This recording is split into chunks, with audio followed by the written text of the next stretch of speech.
my dears, how is it going? Менің есімім Мадина, және бұл каналда сіздер ағылшын тілі туралы, даму туралы, блог жүргізу туралы ақпараттарды ала аласыздар. Именно бұл видеода мен жалпы кітап оқуды қалай бастауға болатынын, және кітап оқу менің өмірімде қандай өзгерістерді енгізді, соның үшеуімен сіздермен бөлісетін боламын. Дайын болсаңыздар, кеттік. Менің ойымша, бұл видеодан кейін сіздер не үшін жалпы адам кітап оқу керек деген сұраққа жауап алатын сияқтысыздар. Және ең бірінші айтқым келетін нәрсе, мен кітап оқуды жалпы қалай бастадым. 18 жасымда мен Алматыда, вузда, яғни университетте, жоғарғы оқу орнында оқып жүрген кезде, менің қасымдағы құрбым кітап оқып жүргенін байқадым. И просто қызығушылық менде пайда болды. Неге маған да оқымасқа деп. Ол кезде букинист деп аталатын магазиндер желісі болатын.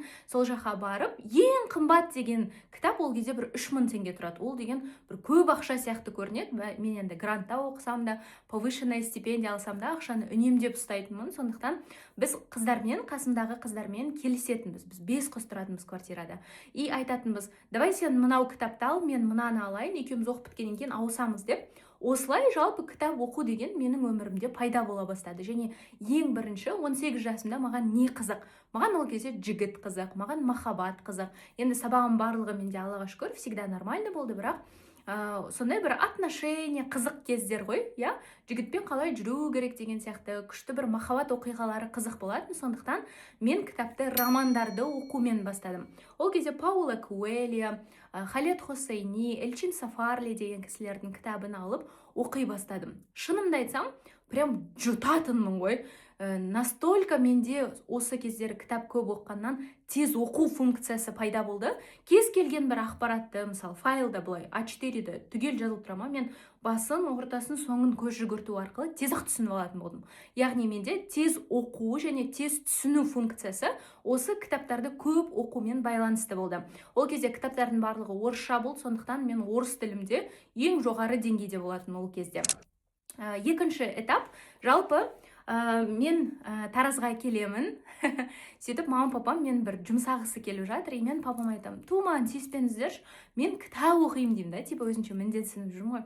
Сол кезде маған папам бірінші рет айтты, не істейсің мынау кітаптарды оқып, әшейін болмайтын бір нәрселер туралы, не тарих емес, не бір нәрсені үйретпейді, әшейін біреудің өміріндегі нәрсе деп айтты. Сол кезде мен миым қабылдады да осы ақпаратты. Шынымен мен неге тек қана махаббат туралы оқи беремін деген алғашқы бір ой пайда болды. Ол роман оқулардағы мен түйген ең күшті нәрсе бұл эмпат бола алу. Адамның ішкі состояниясын түсіне алу. Эмоциональный интеллект менде сол кезде дамыпты. Себебі мен сондай көп романдарды оқу арқылы, получается, қазіргі таңда анализ жасасам, осындай бір ортада отырған кезде біреу мақтанғысы келіп отырса, біреу бір нәрсені жасырғысы келіп отырса, мен оны бүйтіп взглядынан, түрінен, немесе сөзінен, даже интонациясынан түсінемін. Потому что романдарды көп оқу сізге басқа адамның ішкі жан дүниесін түсінуге көмектеседі.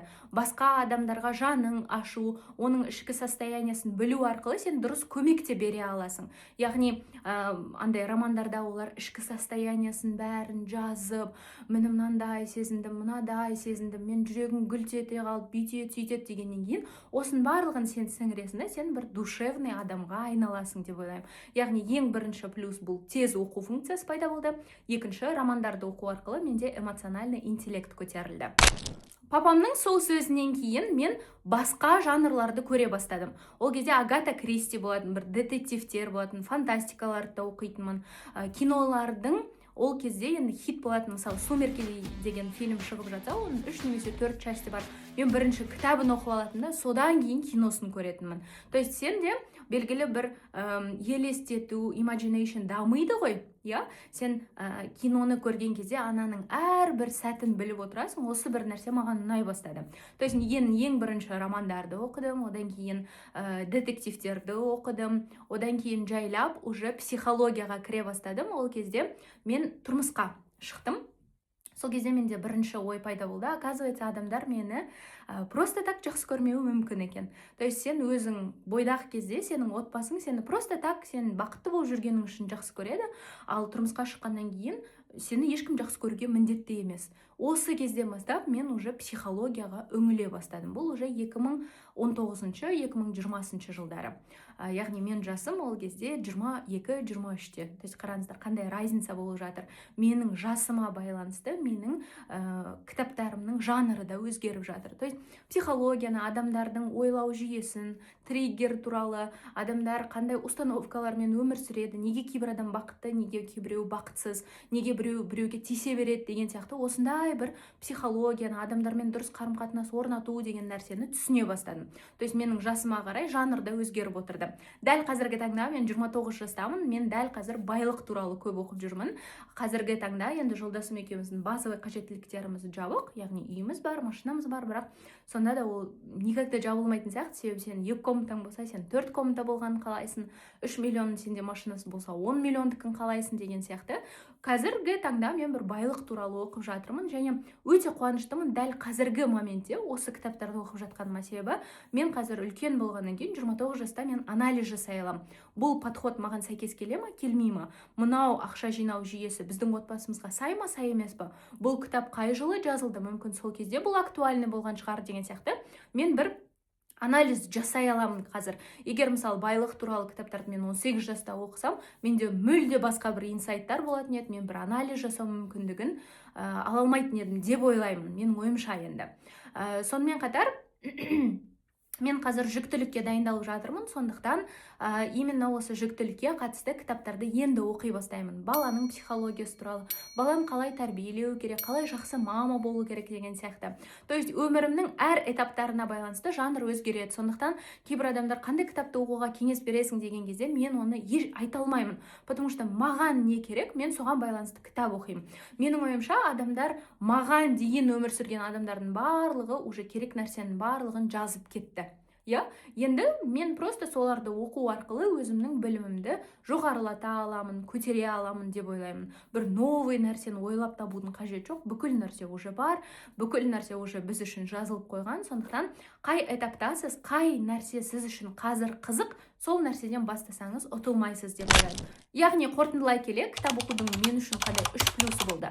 Ең біріншісі тез қабылдау, тез оқу, тез түсіну функциясы пайда болды. Мысалы кейбір адамдар ұзақ ойланып жатады ғой, мысалы біреу сұрақ қойса деген сияқты, мен оған тез жауап бере аламын, потому что мен тез жұмыс жасап үйренеді. Бұл күшті бір қабілет деп ойлаймын. Екінші нәрсе эмпат болуды, яғни басқа адамның сезімін түсінуді, өзіңнің сезіміңе үңілуді, яғни эмоциональный интеллект дамыды деп ойлаймын. Және үшінші нәрсе, қай этаптамын, соған байланысты кітаптарды оқу менің сол этаптағы өмірімді жақсырақ етуге көмектеседі.